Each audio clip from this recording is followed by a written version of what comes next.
Recently, I heard a rapper named Cameron say something about him not identifying with the continent of Africa. And then I heard another gentleman, his name is Wack100, and he too expressed his disconnect with the continent of Africa. Given their influence in African American culture, I knew I had to address this. So stay with me as I talk about this.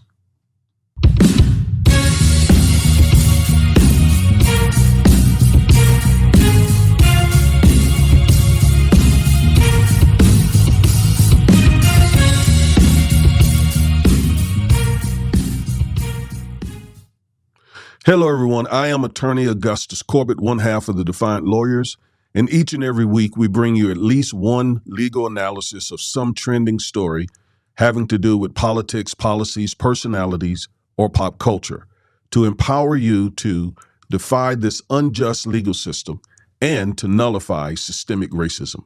If that interests you, go ahead, subscribe, share, comment, and click the bell.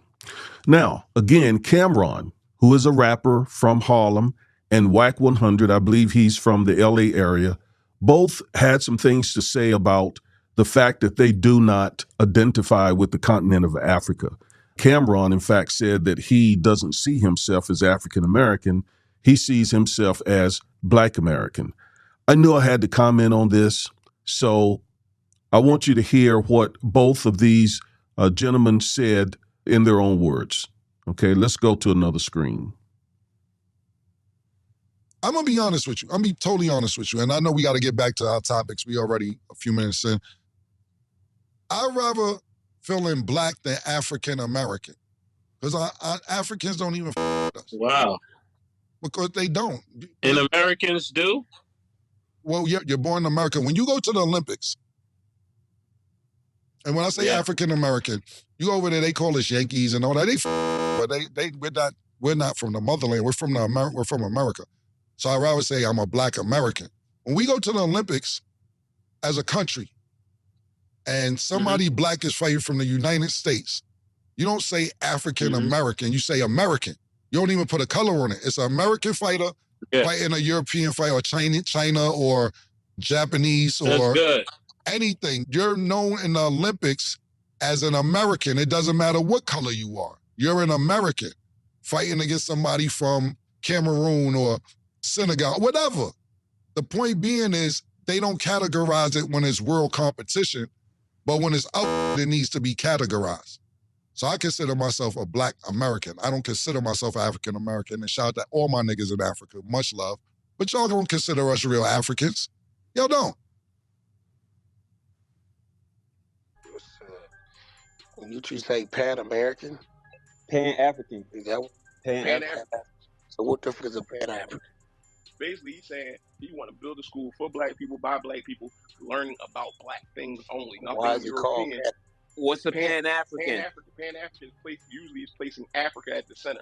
Everything in Africa. Everything I ain't with that. I'm American. You said it for that. You're not I'm American, bro. You need to take this back to Kenya or something. Go to Africa with that shit. I'm American, bro. I don't need to be taught nothing about Africa.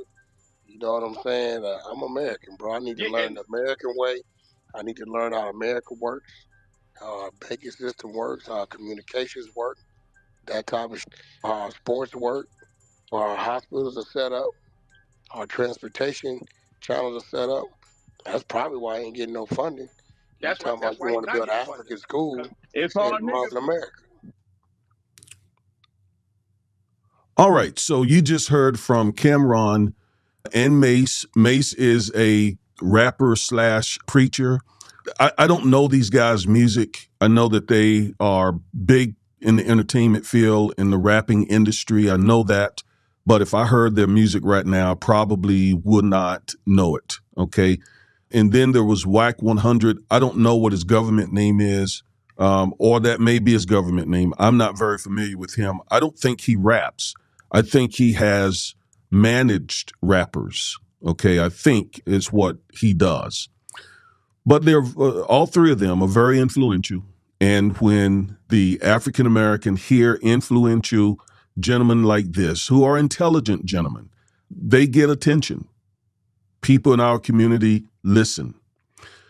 but they are uninformed when it comes to why African Americans absolutely should connect with the continent of Africa and the importance of the continent of Africa to us African Americans here in our country.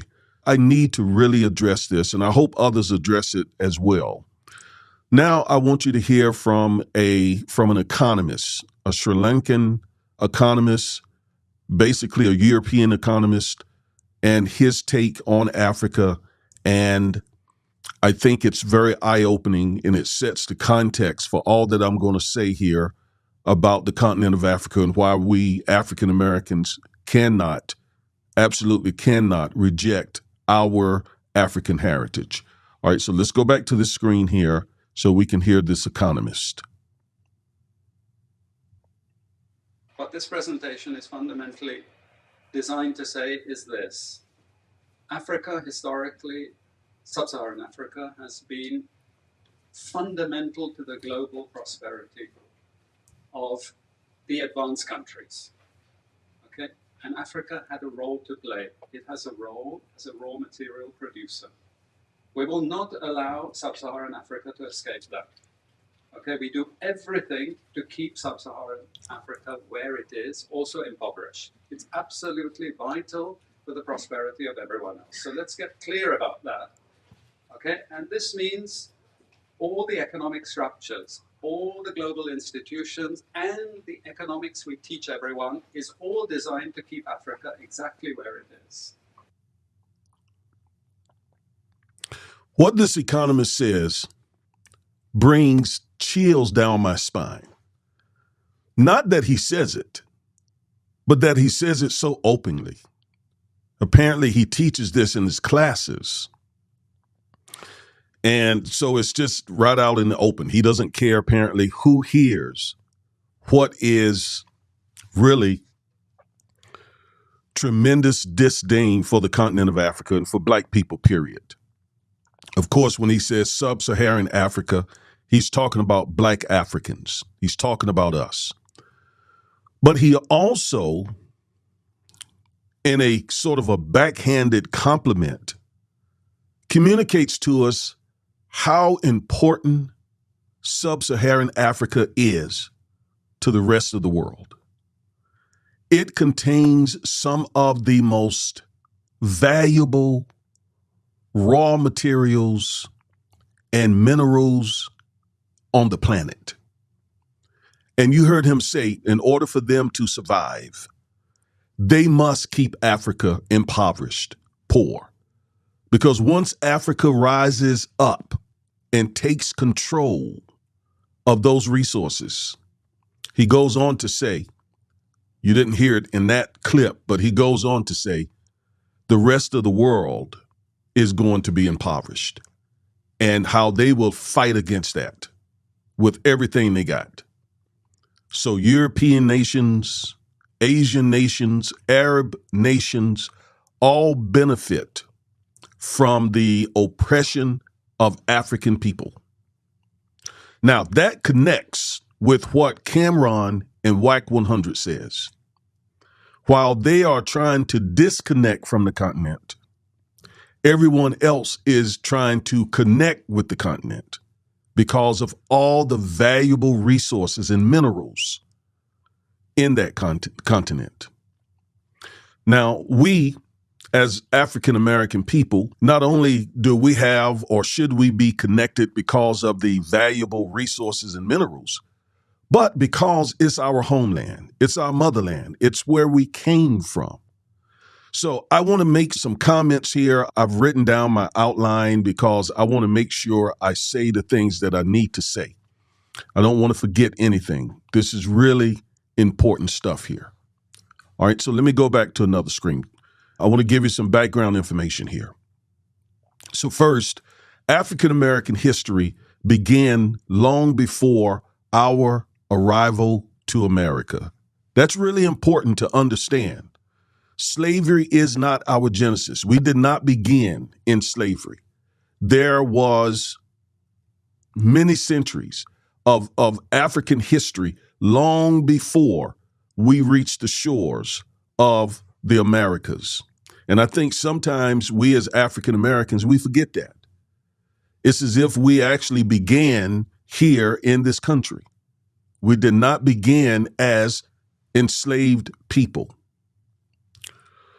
We originated from powerful African kingdoms that predated the arrival of the European colonizer and enslavers. Very powerful kingdoms. Europeans gained dominance over the continent of Africa because of our magnanimous disposition and their evil intent, unfair trading practices, racist beliefs, and superior weaponry. So if you have the question, how did they gain dominance over the continent of Africa, despite the very powerful kingdoms that we came from? It's, as I said, African people, we tend to be magnanimous, trusting. We lived, unlike Europeans, we lived on a continent where there was plenty of wealth and resources. So there was no reason, no need to fight over them all the time. Whereas Europeans don't have a lot of natural resources, and they have a history of fighting one another. And as a result of them fighting one another so much, they began to advance in weaponry. And so when they came to the continent of Africa with their guns and their Gatling guns and machine guns and all of that, we weren't advanced in that type of weaponry because we, again, had not had a need to develop in that area as much as they did. So they were very well equipped to take dominance over the continent of Africa. And that's precisely what they did. And they did that after several hundred years or several centuries of unfair trading practices. Now, let me recommend a book, How Europe Underdeveloped Africa by Professor Walter Rodney. I had these questions while in college, and I came across his book, and it opened my eyes to how this actually happened, how European people came to the continent of Africa and subdued very powerful African kingdoms. We fought against them, but they had superior weaponry. All right, now let's go back to the other screen here. Ultimately, they began shipping Africans to America to provide free labor to the American colonizers. So they gained this dominance and they began to ship blacks over to the Americas in those slave ships. And they make a big deal about Africans selling Africans as if that makes things better. It does not, right? What is important on that score is there were unwilling African people, whether they were being sold by other Africans or not, who did not want to become enslaved in some continent way across the globe. So it doesn't make any difference whether or not other Africans sold Africans into slavery. And oftentimes that was done because of coercion. In other words, those Africans who were selling other Africans into enslavement, they didn't have much of a choice because Europeans by that time had, as I said, several centuries of stealing and pillaging from those African continents. They had advanced weaponry. So it was basically do this or you die. Take your choice. Sell us other Africans or we take all of you, essentially. I've been to the continent of Africa. I've been to the point of no return in Ghana. I saw exactly how this was able to occur. All right, now, we fiercely resisted enslavement despite their brutal campaign of disconnecting us from Africa, its culture and people. So when they actually got us here to America, they began to condition us for slavery. They stripped us of our culture, our language. They gave us new names. My name is Augustus Corbett. My family didn't arrive here as Corbetts. In fact, I'm in the process of changing my name because I refuse to die with the slave master's name. I will not carry that name into eternity. So I'm in the process now of changing my name. I found my ancestry through Ancestry DNA, and I discovered that my people originated in Nigeria and that I am a Yoruba man. So I'm from the Yoruba tribe. And so I have several people from the Yoruba people who are finding me an African name, who are helping me find an African name. And my wife and I are going to be changing our names. But yes, they began to condition us for slavery. And it was a brutal conditioning. It was a very violent conditioning. So again, not only did they strip us of our culture and our names, they used violence. And we see this same playbook wherever Europeans have gone. They did the same thing to the Hawaiian people. They did the same thing to the Puerto Rican people, the natives, the original people who were in these areas. The same thing in Australia, across the globe. This conditioning, this violence to rob people of their land and labor. They have to do the conditioning because we fiercely resisted slavery. And so you can't enslave a person who is strong and determined not to be enslaved unless you break them down mentally using violence. And that's what they did. So let's go back. So in order to condition us for enslavement, they taught us to hate Africa and ourselves. They wanted us to think like slaves, not free and proud Africans. So when you hear African American people saying things like, I'm an American, I'm not African American, essentially what that tells whites is their conditioning was achieved. Their conditioning was successful because what's the end result for many African Americans mentally and psychologically?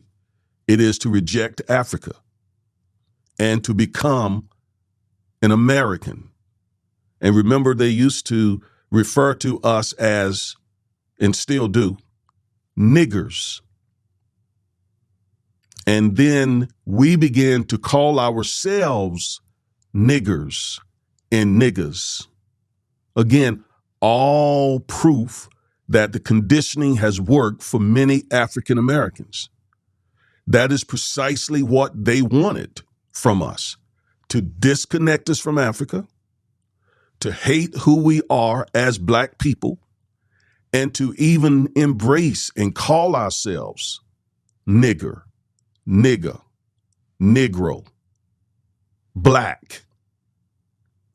I don't have a big problem with Black American. I don't have a big problem with that. But truthfully, we're not Black. We are African American in that order. So the conditioning that they used, the brutal, violent conditioning that they used to enslave us is the reason why you see African Americans today saying, I'm an American. I'm an American from North Carolina. I'm an American from California. I'm an American from whatever state. That is evidence that the conditioning that they used against Black people worked. So meanwhile, as they conditioned us for enslavement, they were using similar techniques to condition Africans for colonialization. Now, why is that important? That's important because remember, Cameron said, and I agree with him, at least anecdotally, many Africans, they don't really associate with us when they come here. They tend to associate more with white Americans. Again, that's anecdotal. I don't have any researched numbers or studies to offer you, but I have certainly seen that in my personal life. Why is that? It's because they were being conditioned too by Europeans to hate themselves, to hate us, to put a division between us. Because one of the things they fear most, and you heard it from that professor, they don't want Africans in control of Africa. So they don't want Africans who are still on the continent and African Americans to ever be unified. They don't ever want that, because that then will put us on the road to taking our continent back, taking our resources back, taking back our dignity and pride that they did everything they could to strip from us in that conditioning process. Hence, they knew their conditioning process on African Americans was achieved when we African Americans see ourselves as only Americans and reject Africa. Unlike other American citizens, African Americans are the only people who disconnect from their ancestry. Chinese, Japanese, British, Irish, French, and others proudly identify with their native countries, except African Americans. Why are we the only ones who consciously, voluntarily separate ourselves from our native countries, as if we don't have any history before slavery? Our history does not derive from slavery. Our history began many centuries earlier on the continent of Africa, and we need to reconnect with that history and that continent for mental, psychological, emotional, and economic reasons. So we play right into their hands when we deny, reject our African ancestry and just say, hey, I'm an American. No, you're more than an American. You are an American. And there are certain privileges that we have and enjoy as Americans, but we're also African. And let me say this, as of right now, we still don't have full citizenship rights and full equality as African Americans, because for all 400 years that we've been here, they have resisted our efforts to gain full equality and full citizenship. Just look at many of the videos on this channel and you will see what I'm talking about. So if they have anything to do with it, we will never be full American citizens. So we keep fighting. But a huge part of that fight is identifying with the continent of Africa. And I'm going to explain that in just a second. Just stay with me. Pan-Africanism. Wack100 asked the question, what is Pan-Africanism? It is the philosophy and belief that Black people can never thrive. Black people, wherever they are, on the continent of Africa, on the European continent, on the North American continent, or any other continent, nation, land, we can never thrive as Black people until we are united, totally free of all forms and aspects of colonialism, including neo-colonialism, and controls and prospers from our vast natural resources. I am a Pan-Africanist. I embrace this philosophy and belief strongly. I have been, in fact, I'm going to talk about my journey as a Pan-Africanist here in just a moment, but let me make sure you understand what Pan-Africanism is. Again, it is the philosophy. It's a way of thinking. It's an approach to life. It's a worldview and belief that Black people will never thrive until Black Africa Sub-Saharan Africa, the part of Africa that economists said that they will do everything they can to keep impoverished. We must fight against that because no matter where we are, we can never, ever thrive until we're united, not African American and African being disjointed, being disconnected. That plays into their hands. That plays into that professor's hands when we are splintered and fighting against each other and see each other as the enemy. That plays right into their hands. We will never thrive like that. But not only united, but we need to work against that type of colonialism that he was talking about. Now, colonialism began in the 19th century, about 1883, 84, when European nations basically carved up the continent of Africa, and the French took a certain part, the British took a certain part, the Portuguese took a certain part, the Spaniards took a certain part of Africa. For what reason? Those natural resources. And now we see the influx of China, right? Many of those African nations, in fact, all of them, gained their independence from colonialism in the 1960s. The first being Ghana. Their leader, Kwame Nkrumah, one of my heroes. He was the first to lead his nation in liberation from European colonialism.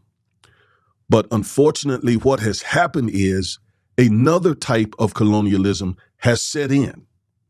And that is a new style of colonialism where the Europeans have pretty much left, although they're still in those African nations controlling their economies. But for the most part, they've left, and now they work through corrupt African leaders. And they keep those African nations impoverished with lots of debt and war. It literally hurts my heart when I saw helicopters of the so-called Wagner group, this Russian group, flying out of certain parts of Africa with just very valuable gold and diamonds, while the people in those countries are impoverished. And if it's not the Russians, then again, it's the Chinese. If it's not the Chinese, it's America. If it's not America, it's Britain. And you heard the professor say they intend to keep it that way. And so when we don't do everything we can as African Americans to see that end, we can never thrive. Just think about it a minute. You know why Chinese people are respected? Because China is respected. You know why Japanese people here can walk the streets and be respected here? Because Japan is respected. Do you know why Koreans and Indians are respected here in America? Because Korea and India are respected. You follow me here? The reason we as blacks are not respected here is because Africa, Black sub-Saharan Africa, is not respected. We must work to bring about the respectability of Africa. We must work to bring about a unified Africa. We talk about the United States of America. Wouldn't it be great for there to be the United States of Africa? And if you're sitting there thinking, why would I want Africa to become strong? Because again, remember, you're African first, and then you're American. If we African Americans here ever intend to be respected like our Japanese American counterparts, Chinese American counterparts, Italian American counterparts, our native land must be respected. And that's especially true of us. We didn't immigrate here. We were forced here. So we need to see our native land free, thriving, united, controlling its destiny and its resources more so than all of them. But again, you saw that professor talk about how fearful they are of that ever happening.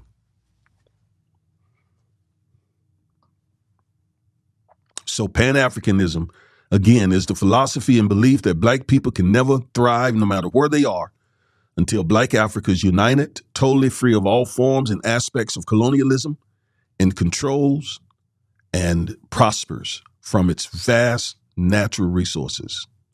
My journey as a Pan-Africanist began in 1983 while I attended North Carolina A&T State University.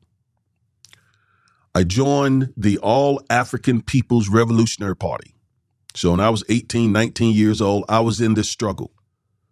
I was in this struggle as a young teenager, college student, fighting against white supremacy, fighting against systemic racism. I've been in this fight for 40 years. 40 years. And yes, I was a part of a revolutionary organization, the All-African People's Revolutionary Party. This organization was founded by Kwame Ture, aka Stokely Carmichael. You should be familiar with Stokely Carmichael. And I continue to embrace Pan-Africanism even today. So I've been a Pan-Africanist for 40 years. The philosophy makes complete sense to me that we will, again, never, ever be free until Black Africa is free and prospering. So when I hear Cameron, Wack100, and others reject their connection to the motherland, to our native country, its culture, and its people, I cringe. And that tells me that we still have a lot of work to do in order to inform and educate African American people so that we can do our part, not only resisting and fighting white supremacy and systemic racism here, but also in Africa. So that's what I wanted to share with you today. I hope that brings some clarity, some insight to this whole issue of these young dudes out here saying they don't want any parts of Africa. They see themselves as Americans. Hopefully this helps. All right. Help me share this video. If you're not a subscriber, please subscribe, share, comment, and click the bell so you'll get notified. All right. Again, I'm Attorney Augustus Corbett, one half of the Defiant Lawyers. Thank you for listening. Have a good one.